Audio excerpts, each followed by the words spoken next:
basic নিডখিনি ঠিক কৰা হৈছে 10খন কলেজ প্ৰভিন্সিয়েলাইজ কৰা হৈ গ'ল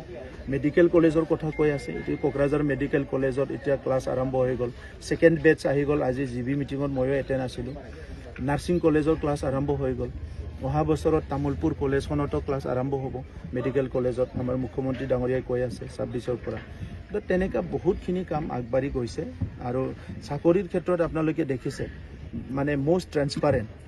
এনেকা কত হোৱা নাই কম্পিউটাৰত মেৰিট লিষ্ট একফালেদি ওলাই মেৰিট ক্যান্ডিডেটে যায় আৰু তেখেতক চইচ দিয়া হৈছে কোনখন স্কুলত যাব নিজে চইচ কৰিব লাগে কি যেতিয়া চইচ কৰিব বাটনটো টিপিব কম্পিউটাৰৰ এপইন্টমেন্টটো নিজে নিজে ওলাই আহিব ঘুষ ঘাসৰটো কথাই নাই ইমান ট্ৰান্সপাৰেন্ট মেকানিজম কত কৰা নাই সেইটো আমি কৰি আছো ৰাইজে পুনৰ বিটিআৰ প্ৰধান হিচাপে আপোনাক বিচাৰি পিনে আপুনি ভাবেন মই গণতান্ত্ৰিক মানুহ